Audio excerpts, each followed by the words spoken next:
Ever feel like you're doing this teaching thing alone? You don't have to be. Shared teaching is all about sharing the workload through the power of collaboration and teamwork.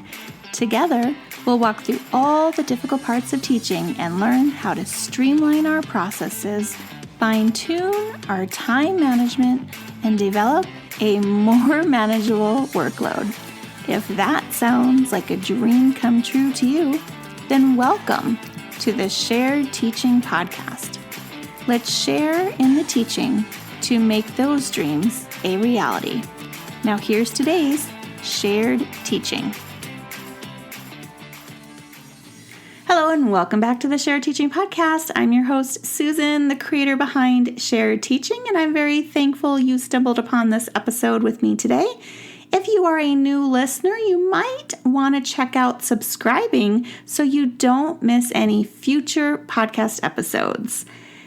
So today is episode number 96. We're talking about my favorite narrative writing mentor texts. Now today I'm only going to mention, I believe it's 8 of them. There are so many to choose from, but I've just chosen my favorites that I use again and again, year after year. They're kind of tried and true for me. Some of them are classics, and you might have heard of them before, but if you haven't, I recommend going and finding them even at your local library and giving them a read. Find a YouTube video that is reading it aloud and see if it'll be a good fit for you in your classroom. Now, the reason why I love using mentor texts is that students are always engaged with the stories and they remember them as we go throughout our writing units. So before I get started, I do want to mention that these books can be found on Amazon, but of course, I'm also an affiliate, or I'm only an affiliate. I'm not an affiliate with Amazon, but I'm an affiliate with bookshop.org. And if you haven't heard of them before, they're a really great organization that brings together local independent bookstores using an online bookstore front. So if you want to support your local indie shops, bookshop.org is a great way to do it. I'll put my storefront in my show notes so you can kind of check it out and see what it's like. Now, mentor texts, if you don't know what they are books that are chosen specifically to be an example of what students are expected to learn. Having these mentor texts can provide a great model for students to understand the expectations that you're trying to get them to learn. And I feel like I just repeated myself there, but that is A-okay. All right, narrative writing mentor texts can help teach students about word choice, illustrations, and how to tell engaging stories rich with descriptions. There's tons more things that these writing texts can be utilized for, but this is just what came to the top of my head right away when I was thinking, okay, narrative writing and mentor texts, what do I use them for? And those are the main things that I feel like we spend a lot of time teaching throughout the unit because those are the ones that students kind of struggle with, especially those beginner writers. The National Writing Project says about mentor texts that they help students to take risks and to be different writers tomorrow than they are today. It helps them to try out new strategies and formats. So just hearing or seeing that model might allow them to say, hey, that author did this thing, I'm going to try it too. Now, the way you're going to choose a mentor text is you're going to pick a book that you enjoy reading, right? Sounds simple enough, right? Mentor texts are often read multiple times, year after year, and even throughout a unit, you might read it more than once. So you want it to be a book that you enjoy because you don't want to get bored of it. I often, because of time's sake, just pick excerpts. I don't know that word. I can write it, but I can't say it tonight. But I pick parts of the book to read aloud instead of reading the whole book over again, and that cuts down on time. But it's also allowing me to pinpoint exactly the point of the text, or the part of the text, I should say, that I really want students to hone in on and understand for that particular lesson. So after you've chosen a book that you really love reading, the next thing you're going to look for is, does that book exemplify the type of writing elements that you're trying to teach? So for example, if you're doing lessons on adding details to pictures, you're going to want to look for a book that has lots of details in the pictures that help add to the story. So when I'm teaching those particular lessons, I am trying to get students to understand that the words on the page are just one part of the story, that illustrations can really enhance and tell a different side of the story. And one of the ways I do that, which is not listed here, but it's listed in my opinion writing mentor text, which if you are interested in is going to be episode number 62. And that as well is linked in the show notes in case you're driving or something and you don't have time to write it down. You can look at the show notes for this episode and see that listed there. But it's called Duck and Goose, and I read it to students without showing them the pictures. And then once I show them the pictures, they're like, oh, and then the story kind of comes together and they realize it's not really Duck and Goose fighting over an egg. They're fighting over a playground ball. So it's kind of a funny twist on getting students to understand the power of an illustration to add to their story. So that's also something that I bring into my narrative writing units. So, or not units, but unit. So look for something where the story and the picture is just icing on the top, let's say. It's giving them more details, more information than they would have reading just the words. At least that's how I teach it. Okay, so let's go ahead and get started. The first of my favorites is a book called Grumpy Corn, and this is by Sarah McIntyre. And it's a really good way to not only launch Writer's Workshop, but to start your narrative writing unit. I stumbled upon this book by accident when I bought it for my daughter at a Scholastic book fair. I just thought it sounded really cute, and I liked the premise that it was about a unicorn. I haven't read this book in a while. Grumpy Corn, I believe, is a unicorn. But he's grumpy, obviously, because he's having a lot of trouble writing this story, and it's just hilarious. It's really funny. It's really cute, and it's about writing, so how could I help but not love it?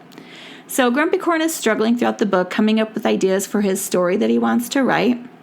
And this is why I think it's a great book to kind of launch that Writer's Workshop or the narrative writing unit, which is always usually my first unit anyway, so that helps with the launching part. So my tip for using this book is that you want to use the story to teach students all about brainstorming. Because Grumpy Corn is having trouble coming up with ideas, it's a really good way to teach them how to maybe mind map or create a plan before they start writing, and maybe create a list of their favorite things, so then when they do get stuck on an idea, they have something to pull from and choose from.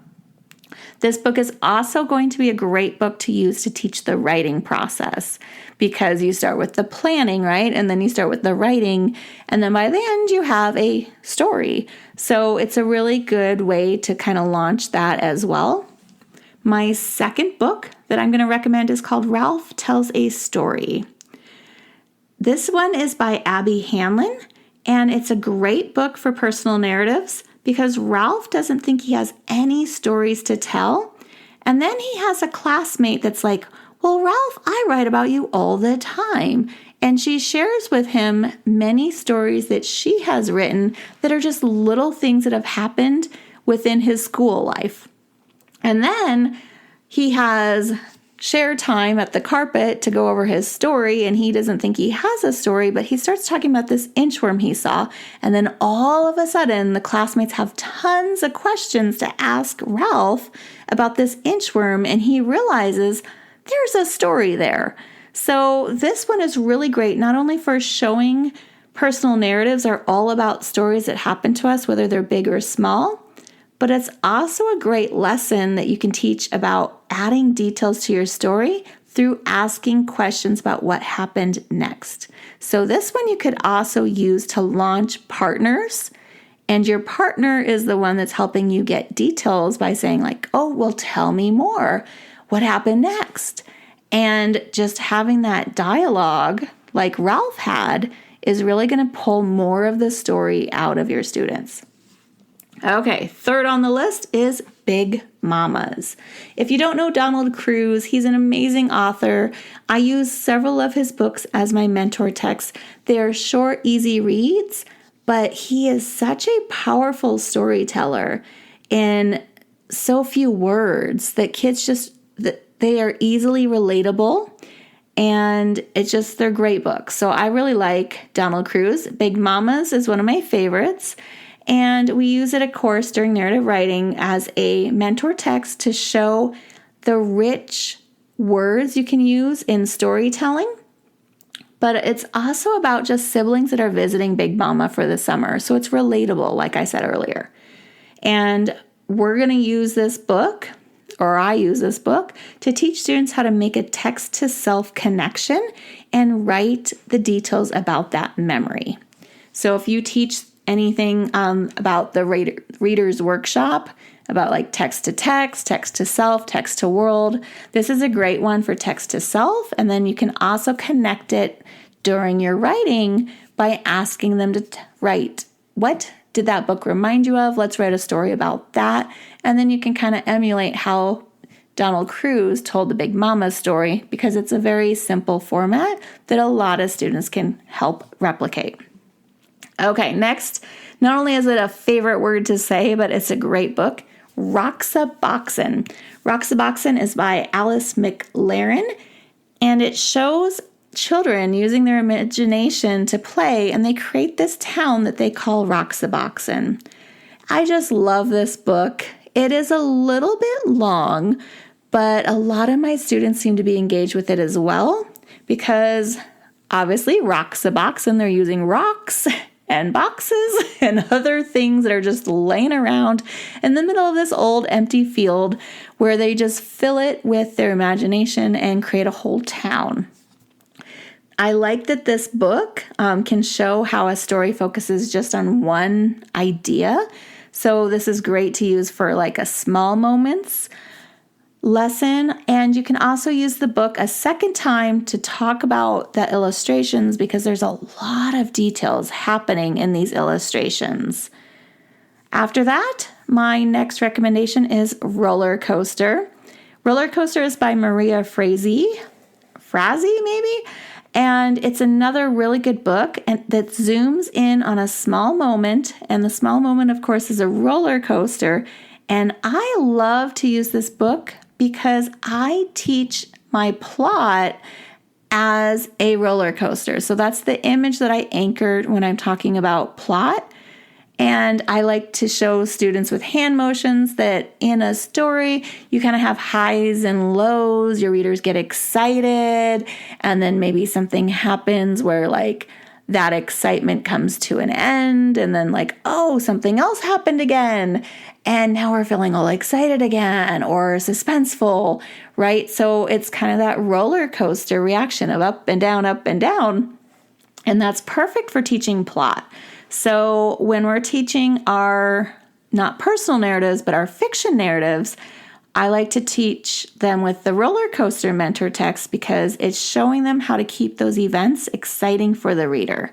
And of course, this is also another phenomenal book to use for small moments. There's a lot of those out there.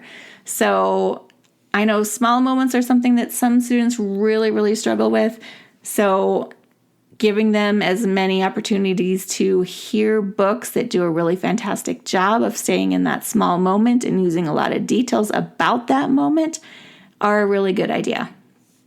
Okay. Next to last is Shortcut, which is another Donald Cruz book. So the same person that wrote Big Mamas wrote Shortcut, and Shortcut kind of goes along with Roller Coaster, where we have some engaging, suspenseful plot. And he's just masterful, like I said before, about creating these short, engaging stories that just draw in the students. And Shortcut really keeps that suspense coming, because it's a group of students that decide to take a shortcut through the train tracks. And I'm sure you can imagine what's going to happen, me just saying that. So the kids love to hear this story, and I make it very suspenseful. And Donald makes it very suspenseful in the middle of the book when he has all these train noises, and then you don't know what's going to happen until you turn the page. Are they safe? Are they not? What happened? And it's just a really great book to teach kids to add suspense to their stories, to kind of have those cliffhanger moments where you're not sure what's going to happen to your character. And we can find some of those in everyday lives, right? Which is why I like to tie it in with my personal narrative. Okay, my last book I'm going to recommend is called The Relatives Came by Cynthia Rylant. This is an oldie but goodie for me. I've been using it for, I don't even know, probably as long as I've been teaching now. And it's a fantastic book with a lot of description about a family that's visiting their relatives in the summertime.